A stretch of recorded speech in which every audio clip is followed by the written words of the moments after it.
The neighborhood was designed to appear flawless. Every street curved with intention, every lawn was trimmed to the same quiet standard, and every driveway reflected a careful balance between comfort and status. It was a place where appearances carried more weight than history and conformity mattered more than context. Order was not simply encouraged, it was expected. The truck disrupted that order the moment it arrived. It was not new, not polished, and not chosen for display. It bore the marks of long-term use, the kind that came from work rather than neglect. Wonder what's in that truck. Its size and Probably purpose just a contrasted delivery. sharply with the sleek Looks a bit out of vehicles place lining here. the street, Maybe. each selected to complement the image the neighborhood projected. Though legally parked and properly registered, the truck immediately stood out. The Homeowners Association president noticed it first. She had trained herself to scan the neighborhood for inconsistencies, believing that small deviations signaled larger threats. To her, the truck represented more than a vehicle. It suggested labor over leisure, practicality over presentation. In a community built on quiet prestige, that symbolism was unacceptable. At first, her attention was subtle. She watched from a distance, noted where it was parked, and checked the bylaws for justification. When none appeared, she turned elsewhere for validation. Authority, she believed, could always be summoned if rules were not enough. The first call to the police was framed as concern. It introduced official presence without confrontation. The report suggested uncertainty, not accusation. A suspicious vehicle. A possible issue. It was enough to prompt a response. The patrol car arrived, inspected the truck, and left without action. The result should have ended the matter.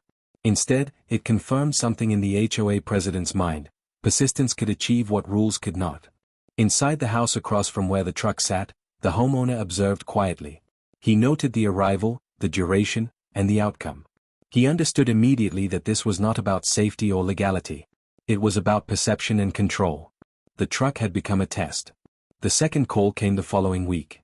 This time, the report cited obstruction. The outcome was the same. The truck complied with all regulations. The police left, and another record was created. The homeowner continued his routine unchanged. He used the truck for work, returned it at night, and parked it legally on the street. He did not confront the HOA. He did not engage neighbors. He documented everything. The neighborhood adjusted uneasily. The presence of police suggested a problem where none existed. Residents glanced toward the truck, absorbing suspicion through repetition rather than evidence. Authority had a way of shaping belief simply by appearing. The HOA president interpreted this shift as validation.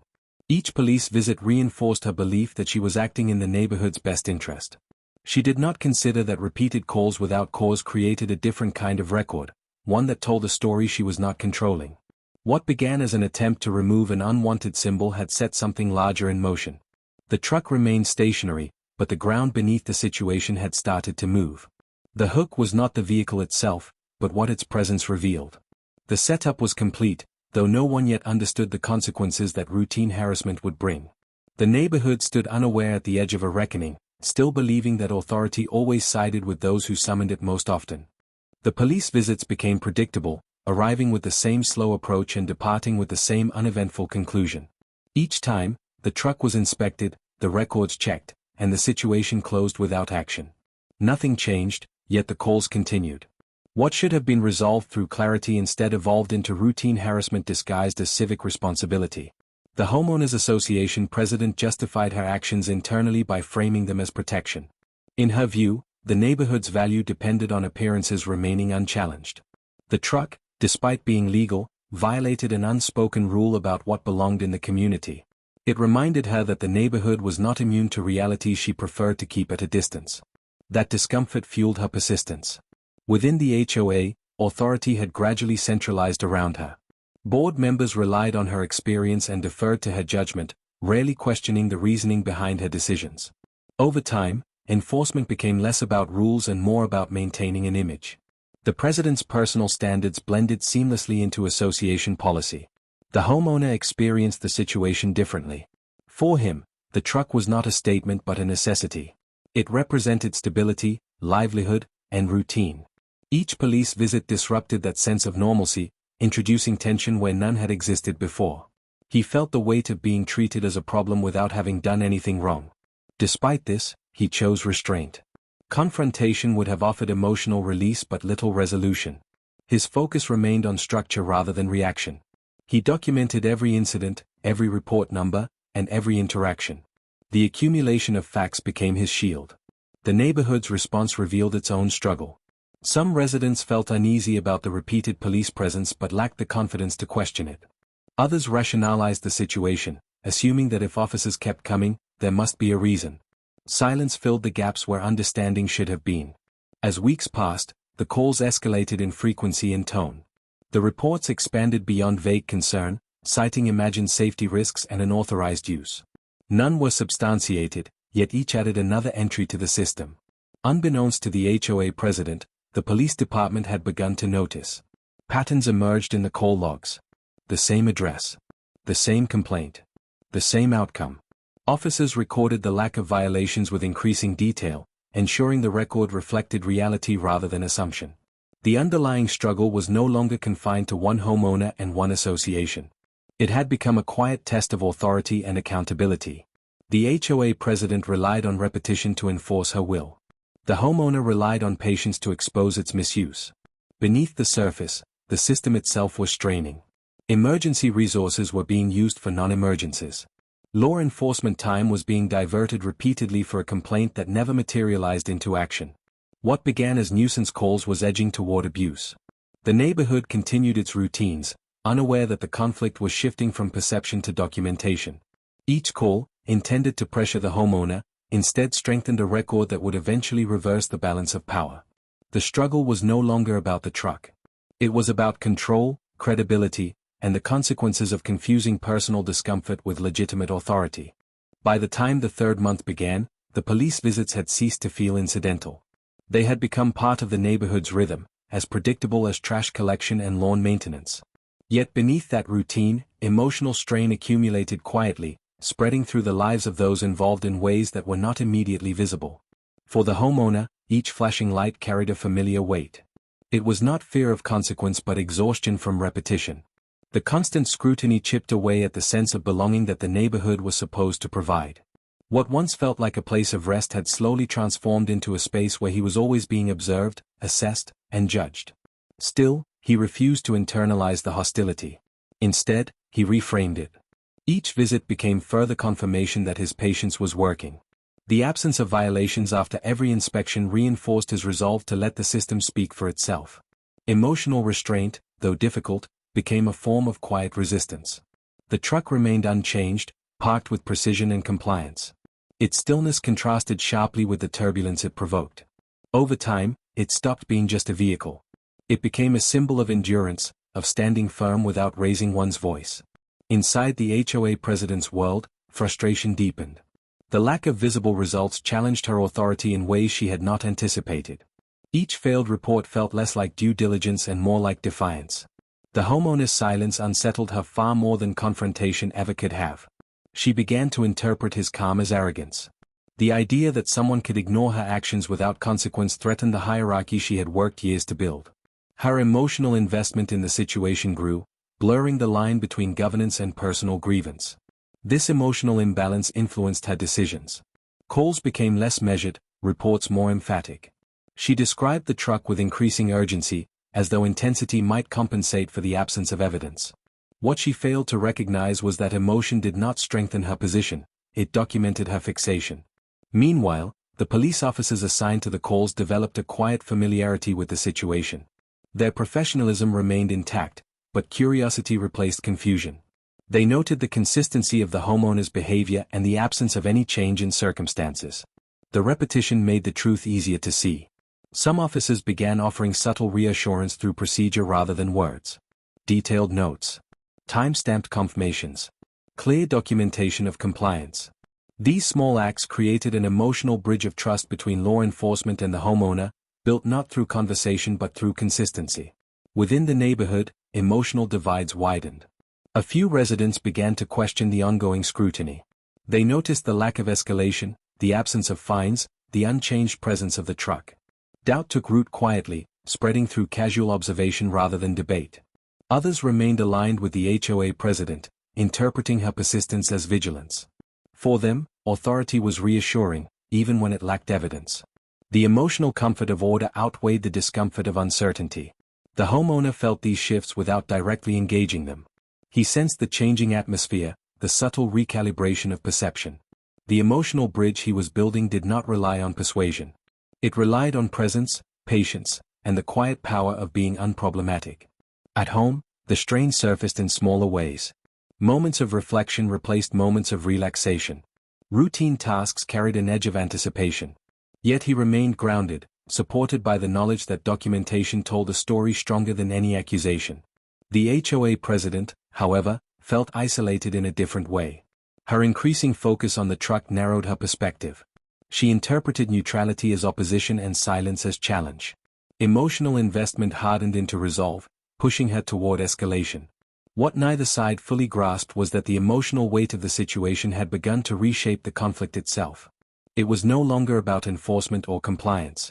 It was about how persistence, restraint, and emotion interacted within systems designed to value objectivity.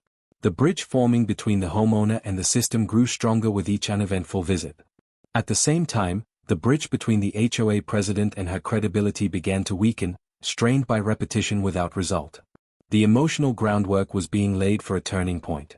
Pressure had been applied without confrontation, and the absence of reaction had amplified its effect.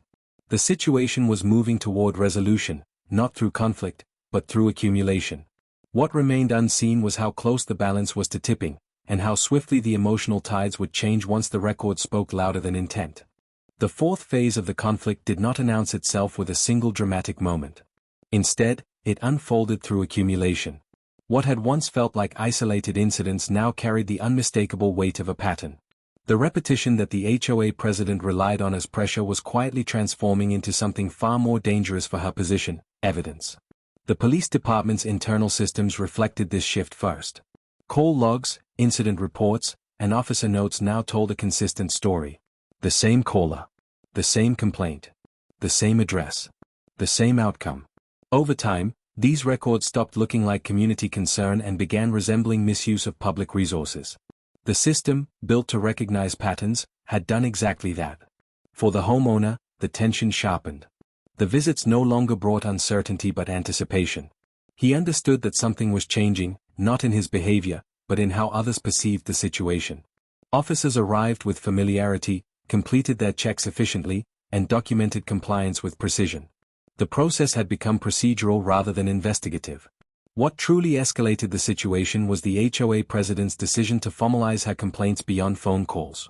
She began submitting written notices, citing repeated concerns and alleging ongoing noncompliance. These documents were distributed within the association, creating an internal narrative that framed the homeowner as a persistent problem despite the absence of penalties or citations. This move shifted the conflict into public view. Board members, previously disengaged, were now required to acknowledge the issue.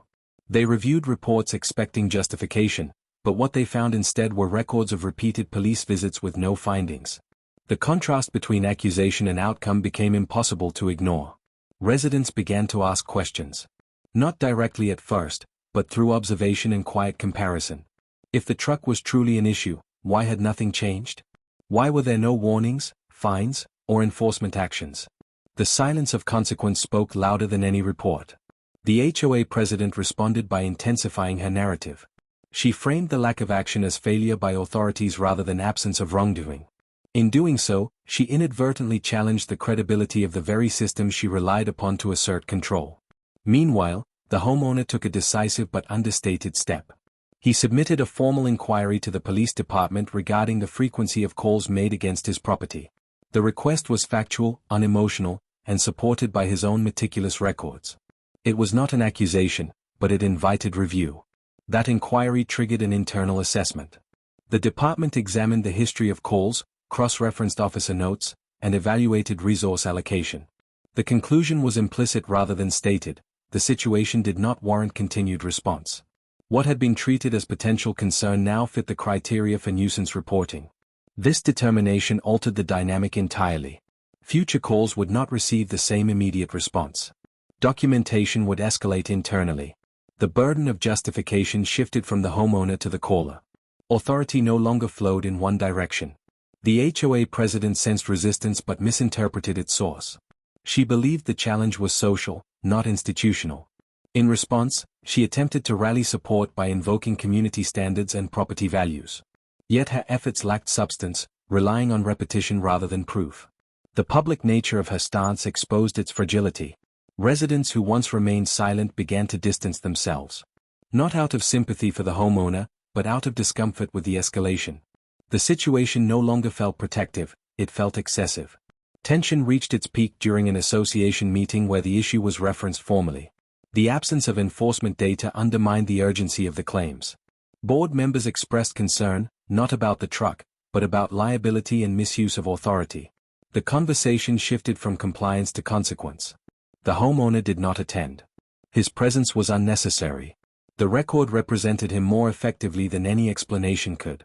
The challenge was now public, not through confrontation, but through exposure. The HOA president stood increasingly alone, defending a position unsupported by evidence and contradicted by official records. What began as an attempt to assert control had evolved into a test of accountability. The rising tension was no longer directed at the homeowner. It had turned inward, toward the structure that allowed personal bias to masquerade as governance. The conflict stood on the edge of revelation. All that remained was for the accumulated record to be acknowledged openly, and for authority to respond not to persistence, but to truth. The revelation did not arrive with spectacle. There were no sudden confrontations, no public announcements, and no dramatic reversals delivered in a single moment. Instead, it surfaced quietly, carried forward by process, policy, and an unrelenting accumulation of facts that could no longer be ignored. The police department completed its internal review without fanfare. The conclusion was procedural, not personal. Repeated calls from the same source regarding the same non-issue met the criteria for misuse of emergency services. The determination was not framed as punishment, but as correction. Future reports from the address would be triaged differently, requiring substantiation before response. This decision altered the foundation of the conflict. When the next call came, it did not produce flashing lights or uniformed presence. It produced a note in the system. The absence of response was itself a response, signaling that authority had shifted away from assumption and toward evidence. The HOA president was unprepared for this change. Accustomed to immediate validation through official action, she interpreted the silence as system failure rather than consequence. Her belief in her own justification blinded her to the reality that her credibility had eroded beyond recovery. What she did not realize was that the internal review extended beyond call handling. The department's documentation highlighted the pattern clearly: repeated unfounded reports, escalating language without supporting facts, and an absence of violations over an extended period. This record was not confidential. It was discoverable. Simultaneously, the Homeowners Association encountered its own reckoning. A legal review of HOA procedures, prompted by concerns raised during board meetings, examined how authority had been exercised. The review compared enforcement actions against actual violations and found a troubling imbalance. One homeowner had been targeted repeatedly without basis, while others with documented issues had received minimal attention. The revelation was structural. The problem was not a truck, a homeowner, or even an individual leader. It was a system that allowed personal bias to operate unchecked under the banner of enforcement. The association's bylaws did not support the actions taken. The documentation made that unmistakable. The homeowner received confirmation indirectly. He was informed that future police responses would require clear evidence of violation. No apology was issued, none was necessary. The shift in procedure spoke louder than acknowledgement ever could. What surprised him most was the extent of the documentation. His own records, when combined with official logs, painted a complete picture of the situation. What had felt like endurance was revealed to be preparation. Within the neighborhood, awareness spread quickly once the change became visible. The absence of patrol cars drew attention. Residents noticed the sudden quiet and understood that something fundamental had changed. Speculation filled the void where authority once appeared unquestioned. The HOA president attempted to regain control through administrative channels. Notices were drafted, meetings were scheduled, and arguments were repeated. But repetition no longer carried weight. Without external validation, her claims collapsed under scrutiny. Board members, now fully aware of the liability risk, acted decisively. Authority was redistributed. Oversight increased. Enforcement procedures were revised. The structure adjusted to prevent a recurrence. The unexpected revelation was not about ownership, wealth, or status. It was about accountability. The system had been tested through persistence, and it had responded by correcting itself. For the homeowner, the resolution was not emotional but affirming. He had trusted process over reaction, documentation over confrontation. The outcome validated that choice. The conflict had reached its turning point. The power dynamic had inverted, not through force, but through exposure. The record had spoken back, and it had told a story that no amount of repetition could erase. All that remained was the final consequence, not just for those involved, but for the neighborhood itself, which now had to confront what it had allowed to happen in the name of order. Chapter 5, Unexpected Revelation, when the record spoke back. The shift happened so quietly that, at first, it felt like an absence rather than an event. The street remained still, the truck parked exactly where it always had been, yet something fundamental had changed. The familiar pattern had broken. No patrol car arrived. No officer stepped out to walk the curb. The silence itself became the signal that the balance of power had moved. Behind that silence was a completed review, thorough and unemotional. The police department's internal assessment had traced the full history of the calls, mapping frequency, content, and outcomes. What emerged was not a portrait of a problematic vehicle but of a persistent reporter whose claims never translated into violations. The system, designed to identify misuse as carefully as it identifies risk, had reached its conclusion. From that point forward, responses to the address changed. Calls were no longer treated as potential emergencies but as repeat complaints requiring verification before deployment. The authority that once arrived automatically had been replaced by scrutiny. The very mechanism used to apply pressure had reversed direction. The HOA president noticed immediately. Her expectation of response had become so ingrained that its absence felt like defiance. She interpreted the quiet as institutional neglect, unaware that it was, in fact, institutional correction. Her confidence, built on the assumption that persistence equaled legitimacy, began to fracture. Unseen by her, the record had expanded beyond call logs. Officer notes detailed consistency on the homeowner's side and escalation on hers. The language of her reports grew increasingly urgent over time, even as the facts remained unchanged. That contrast told a story no narrative could overwrite. At the same time, the Homeowners Association faced its own revelation. What began as internal concern over optics evolved into a formal review of enforcement practices. The board examined past actions with fresh eyes, cross-referencing complaints with outcomes. The imbalance was unmistakable. One resident had been subjected to repeated scrutiny without cause, while actual violations elsewhere had gone largely unaddressed. This discovery reframed everything. The issue was no longer personal. It was procedural. The association's authority, once assumed to be neutral, was revealed to be vulnerable to individual bias. The bylaws did not support selective enforcement. The documentation proved it. For the homeowner, the revelation arrived as confirmation rather than surprise. He had anticipated a shift, though not its full scope. When informed that future reports would require substantiated evidence, he understood the significance. The system had acknowledged reality without spectacle. What struck him most was how his own quiet record aligned seamlessly with the official one. Dates, times, outcomes, all matched. What had felt like endurance was now visible as preparation. His restraint had not been passive, it had been strategic. The neighborhood sensed the change quickly. The absence of police visits altered perception more effectively than any announcement could. Residents who had once assumed wrongdoing began to reassess their assumptions. The truck, unchanged and unchallenged, became evidence in itself. The HOA president attempted to reclaim control through administrative action. Notices were circulated, arguments reiterated, and urgency emphasized. But without external validation, her efforts rang hollow. Each attempt drew attention not to the truck, but to the pattern behind her actions. Board members, now acutely aware of potential liability, intervened. Oversight measures were introduced. Authority was redistributed. Enforcement procedures were clarified and constrained. What had once operated on discretion was now bound by process. The revelation was not dramatic, but it was definitive. Power had shifted away from persistence and toward accountability. The system had corrected itself, not in response to outrage, but in response to evidence. For the homeowner, the outcome carried a quiet satisfaction. He had not needed to defend himself loudly or publicly. The truth had surfaced through consistency. His role in the conflict diminished as the structure around it reformed. The conflict was effectively resolved, though its impact lingered. The neighborhood had been forced to confront the difference between order and control, between vigilance and fixation. What had been tolerated under the guise of protection was now recognized as excess.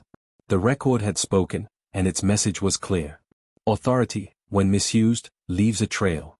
And when that trail is followed long enough, it leads not to validation, but to exposure. The final consequences were already in motion, reshaping not just one dispute, but the way power would be exercised in the community from that point forward. Resolution did not arrive as victory or defeat. It arrived as normalization. The street returned to its original stillness, not because the truck was gone, but because it had finally been accepted as unremarkable. What once drew scrutiny now blended into the background, its presence stripped of the symbolism others had imposed upon it. The neighborhood's peace was restored not through removal, but through recognition. The homeowners association underwent visible change in the weeks that followed. Leadership structures were adjusted, enforcement protocols rewritten, and oversight mechanisms introduced. What had previously depended on individual interpretation was now anchored in documented procedure. Authority, once concentrated, was redistributed deliberately to prevent recurrence. These changes were not framed as correction of past wrongdoing, but as improvement. Yet everyone understood why they were necessary. The HOA president's influence diminished steadily. She remained present in name, but not in power. Her decisions were now subject to review, her reports scrutinized, her assumptions questioned. The absence of unilateral control forced her to confront a reality she had long avoided. Governance without accountability is not leadership. Her role shifted from enforcer to participant, and with that shift came an unavoidable loss of dominance. The homeowner resumed his life without ceremony.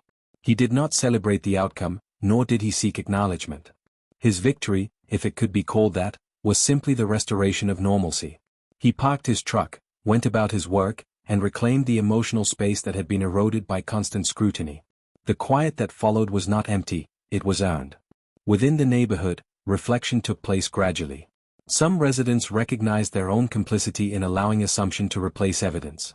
Silence, they realized, had enabled imbalance. Others learned that authority is not validated by frequency or volume, but by fairness. The experience left a subtle imprint on the community's collective conscience. Law enforcement's role in the resolution was equally instructive. By allowing the record to speak rather than reacting emotionally, the system demonstrated its capacity for self-correction. The shift in response protocols reaffirmed an essential principle: public resources exist to serve truth, not persistence. The department's restraint prevented escalation and reinforced trust. The moral impact of the conflict extended beyond any single individual. It exposed how easily systems designed to protect can be weaponized when bias goes unchecked. It also revealed how patience, documentation, and consistency can restore balance without confrontation. The homeowner's approach challenged the assumption that justice requires noise. The truck, once a focal point of tension, became a quiet symbol of endurance. It represented work, necessity, and legitimacy in a space that had initially rejected those qualities. Its continued presence reminded the neighborhood that belonging is not determined by aesthetics or assumption, but by adherence to shared rules applied equally. The association's reforms created lasting change.